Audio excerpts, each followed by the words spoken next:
ঘরে যদি ব্যাঙ আসে জীবনে একটি ভুল কখনোই করবেন না। আল্লাহ রসুল সাল্লাল্লাহু আলাইহি ওয়াসাল্লাম ব্যাঙ সম্পর্কে কি বলেছেন আসুন আমরা জেনে নেই। মহান আল্লাহ রাব্বুল আলামিন মাখলুকাত সৃষ্টি করেছেন, 18,000 মাখলুকাত সৃষ্টি করেছেন। সব মাখলুকাত মানুষের খেদমতে নিয়োজিত আছে, সমস্ত মাখলুকাত মানুষের খেদমতে নিয়োজিত আছে। প্রিয় দিনদার ইমানদার মুসলিম ভাই ও বোন, প্রত্যেকটা মাখলুকাত আল্লাহ তাআলার গোলামি করে, আল্লাহ তাআলার দাসত্ব করে, প্রত্যেকটা সৃষ্টি আল্লাহ রাব্বুল আলামিনের জিকির করে, ইবাদত করে।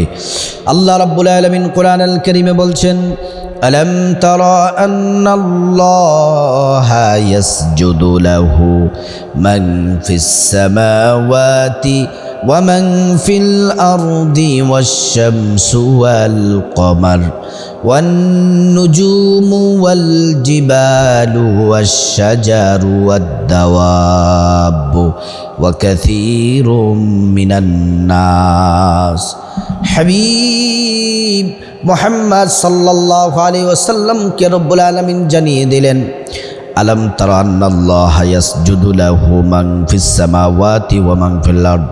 ও বন্ধু, আপনি আপনার বান্দাদেরকে জানিয়ে দেন আসমান জমিন আল্লাহকে সিজদা দেয়। মান ফিস সামাওয়াতি ওয়া মান ফিল আরদ ওয়াশ শামসু ওয়াল কমার, সূর্য আল্লাহকে সিজদা দেয়, চন্দ্র আল্লাহকে সিজদা দেয়। ওয়ান নুজুমু ওয়াল জিবাল, তারকারা আল্লাহকে সিজদা দেয়, পাহাড় সিজদা দেয়। ওয়াদ দাওয়াবু ওয়া কাসীরুম মিনান নাস, এবং আসমান এবং জমিনের মধ্যে যা কিছু আছে, গাছপালা তরুলতা যা কিছু আছে, সব সৃষ্টি আল্লাহকে সিজদা দেয়।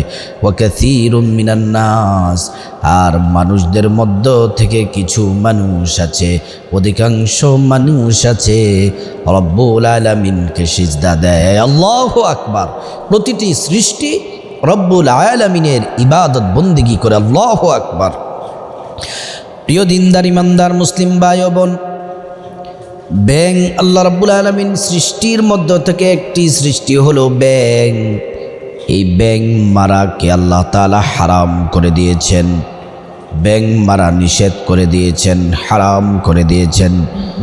সাহাবীরা প্রশ্ন করলেন, ইয়া রাসূলুল্লাহ, ইয়া হাবিবাল্লাহ, ব্যাঙ মারা কেন নিষেধ করা হয়েছে? ব্যাঙ কেন মারা যাবে না?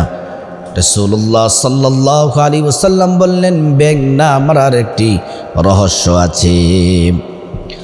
ব্যাঙ না মারার রহস্য হলো, আমাদের জাতির পিতা হযরতে ইব্রাহিম আলাইহিস সালাম, হযরতে ইব্রাহিম আলাইহিস সালাম হচ্ছে আমাদের জাতির পিতা।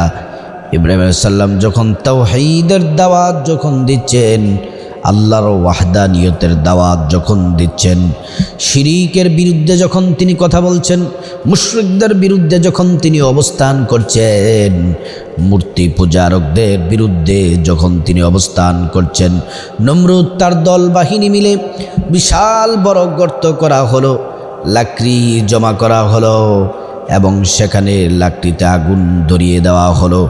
আগুন জ্বলতে জ্বলতে আগুনটাকে প্রজ্বলিত করা হলো। আগুনের এত তাপ, আগুন এত উত্তাপ হয়ে আছে, আশেপাশে কেউ যেতে পারে না। ইব্রাহিম আলাইহিস সালামকে কেমন করে আগুনের মধ্যে ফালাবেন? পরামর্শ সবাই বসলেন, পরামর্শ দেওয়ার জন্য ইবলিস শয়তান আইসা পরামর্শ দিলেন, এমন করে তোমরা কখনোই ইব্রাহিমকে আগুনের মধ্যে ফালাতে পারবে না, আগুনের মধ্যে ফেলতে পারবে না।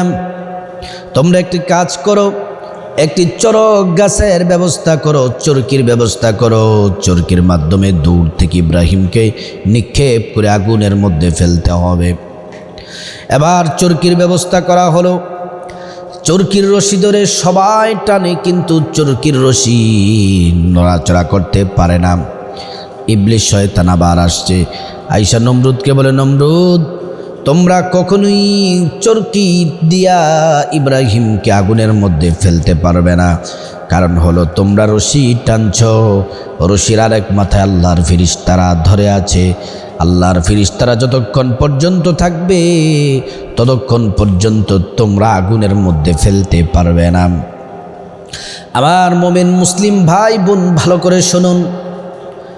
এবার শয়তান পরামর্শ দিল, একদল উলঙ্গ নারীদেরকে এইখানে নাচান, তারা যদি এইখানে নাচানাচি করে ফেরেশতারা চলে যাবে। ঠিক নাচানাচি করা হলো, ফেরেশতারা চলে গেলেন। চরকির রশি ধরে টান দিয়ে যখন আগুনের মধ্যে ফেলবেন, ইব্রাহিম আলাইহিস সালাম শূন্যের মধ্যে উড়ে উড়ে আগুনের দিকে যাচ্ছেন। হযরত জিবরাইল বললেন, ও আল্লাহর পয়গম্বর, আগো নবী ইব্রাহিম, আপনি আমাকে বলুন, আমি আপনাকে সাহায্য করব, আগুন থেকে আপনাকে হেফাজত করব। ইব্রাহিম আলাইহিস সালাম বললেন, আমার আল্লাহ তো সব দেখেন, সব জানেন, আপনি কি এমন উপকার করবেন? আপনার উপকার আমি চাই না, আপনার সাহায্য চাই না, সাহায্য চাই আমার মালিক মহান আল্লাহ রব্বুল আলামিনের কাছে। ইব্রাহিম সালাম আগুনের মধ্যে ফেলে দিলেন।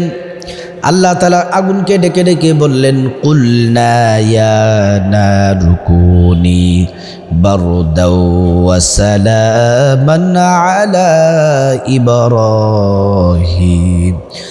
আল্লাহ বললেন, আগুন, ইয়া নারু কুনি বারদাও ওয়া সালামা, ঠান্ডা হয়ে যাও, শান্তিদায়ক হয়ে যাও, আরামদায়ক হয়ে যাও, এয়ার কন্ডিশন হয়ে যাও। ঠান্ডা হয়ে গেল আগুন। 40 দিন পর্যন্ত ইব্রাহিম আলাইহিস সালাম ওই আগুনের মধ্যে ছিলেন। 40 দিন পর্যন্ত তিনি আগুনের মধ্যে ছিলেন। প্রিয় দিনদার ইমানদার মুসলিম ভাই ও বোন ভালো করে শুনুন। হযরত ইব্রাহিম আলাইহিস সালাম 40 দিন পর্যন্ত আগুনে ছিলেন। ওই আগুনটাকে নিবানোর জন্য ব্যাঙ প্রস্রাব করে করে চেষ্টা করতেছে আগুন নিবানোর জন্য। ব্যাঙের প্রস্রাবে তো আগুন কখনোই নিববে না, কশিন কালেও নিববে না। ব্যাঙের প্রেম দেখে আল্লাহ তাআলা জিবরাইলকে পাঠালেন, যাও ব্যাঙের সাথে কথা বলে আসো। জিবরাইল বললেন, ব্যাঙ তুমি কি করো? বলতেছে, প্রস্রাব করতেছি। কেন তুমি প্রস্রাব করো? প্রস্রাব করি, আল্লাহর পয়গম্বরকে আগুনের মধ্যে জ্বালাইতেছে, আমার সহ্য হয় না, আমি প্রস্রাব করে আগুন নিবানোর চেষ্টা করতেছি। আমি আল্লাহর রাসূলের পক্ষে অবস্থান করলাম, নবীকে সম্মান করলাম, ভালোবাসলাম। রব্বুল আলামিন বললেন, জিবরাইল ঘোষণা দিয়ে দাও, ব্যাঙ মারা মানুষদের জন্য নিষেধ, হারাম। ব্যাঙকে মারা যাবে না, ব্যাঙকে কষ্ট দেওয়া যাবে না, ব্যাঙকে আঘাত করা যাবে না, ব্যাঙ মারা নিষেধ। আর ব্যাঙের প্রস্রাব পর্যন্ত আমি আল্লাহ রব্বুল আলামিন হালাল, আমি ব্যাঙের প্রস্রাবটাকে আমি আল্লাহ রব্বুল আলামিন পবিত্র করে দিলাম। ব্যাঙের প্রস্রাব পর্যন্ত আল্লাহ তাআলা পবিত্র করে দিলেন। প্রিয় দিনদার ইমানদার মুসলিম ভাই ও বোন, ব্যাঙ শুধু তাই নয়, মানুষের বহু কাজে আসে। সাপ যখন গর্ত থেকে বের হয়, একটা রাস্তা আছে, ওই রাস্তার মধ্যে ব্যাঙ বসবাস করে, কারণ গর্ত থেকে বের হয়ে মানুষের ক্ষতি যেন করতে না পারে। সাপ যখন গর্ত থেকে বের হয়, বের হওয়ার আগেই এটা ফুলে বড় হয়ে থাকে, আর শরীর থেকে এমন একটি প্রক্রিয়া পদার্থ বের হয় যার বিষাক্ততা অনেক বেশি, আর দুর্গন্ধের কারণে সাপ এই রাস্তায় না আসে অন্য রাস্তায় চলে যায়। আবার মাঝে মাঝে দেখা যায় কিছু ব্যাঙ মানুষদের যেন ক্ষতি না হয়, মানুষদেরকে রক্ষা করার জন্য নিজের জীবন পর্যন্ত দিয়া দেয়।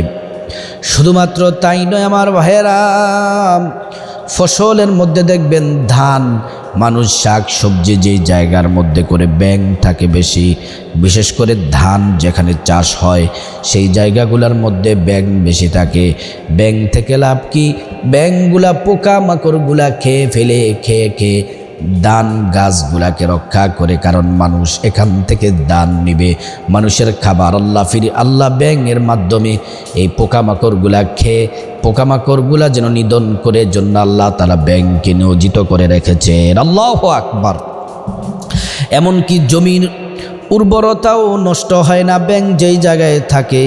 ব্যাঙ নানান আকৃতির এবং বিভিন্ন প্রকৃতির হয়ে থাকে। ব্যাঙ দেখবেন বিভিন্ন রং বেরঙের, এজন্য ব্যাঙ মানুষের কোনো ক্ষতি করে না। আপনি ব্যাঙকে শুধু মারতে পারবেন না। ব্যাঙ যদি ঘরের মধ্যে চলে আসে তাহলে এটাকে মারবেন না, লাঠি দিয়ে আস্তে আস্তে করে ব্যথা যেন না পায় বের করে দিবেন, অথবা কোনো ন্যাকড়া দিয়ে হাত দিয়ে ধরে বাহিরে ফেলে দিবেন। আপনার বাচ্চারা, আপনার সন্তান যেন ব্যাঙ যেন না মারে। রাস্তা দিয়ে যখন হাঁটি অনেক সময় দেখা যায় রাস্তার মধ্যে ব্যাঙ দেখলে লাথি মারে, ব্যাঙ দেখলে পা দিয়ে লাথি মারে। না, এটা নবীকে সম্মানের কারণে ব্যাঙ আল্লাহ তাআলার পছন্দের একটা সৃষ্টি, ব্যাঙ মারা যাবে না। প্রিয় দিনদার ইমানদার মুসলিম ভাই বোন, এই ব্যাঙটাকে মারা হারাম, কিন্তু গিরকিটি আছে, টিকটিকি, ঘিরকিটি, এগুলাকে মারা এক বাড়িতে মারতে পারলে 100 নেকি। সুবহানাল্লাহি ওয়া বিহামদি। গিরকিটি মারলে 100 নেকি পাবেন। আর ব্যাঙ মারা নিষেধ। ব্যাঙ নবীকে মোহাব্বত করেছে, ভালোবেসেছে, এজন্য ব্যাঙ মারা নিষেধ। আর গিরকিটিকে এক বাড়িয়ে মারতে পারলে 100 নেকি, 2 বাড়িয়ে মারতে পারলে 50 নেকি, 3 বাড়িতে মারতে পারলে এমন করে করে 25 কমবে, 4 বাড়িয়ে মারতে পারলে 25 নেকি। কেন গিরকিটি মারতে হবে? কেন এটা এত অভিশপ্ত কেন? কারণ কি?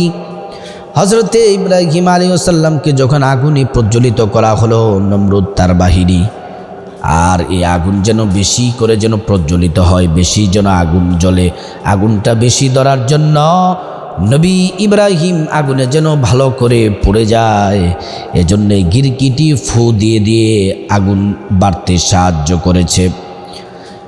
জিবরাইল বলল, তুমি ফু দাও কেন? বলতেছে আগুন বাড়ার জন্য, ইব্রাহিম যেন পড়ে যায়। আল্লাহ রাব্বুল আলামিন গিরকিটিকে অভিশপ্ত করে দিলেন আর মানুষদেরকে নির্দেশ দিলেন, গিরকিটিকে তোমরা মারো, গিরকিটিকে মেরে ফেলো।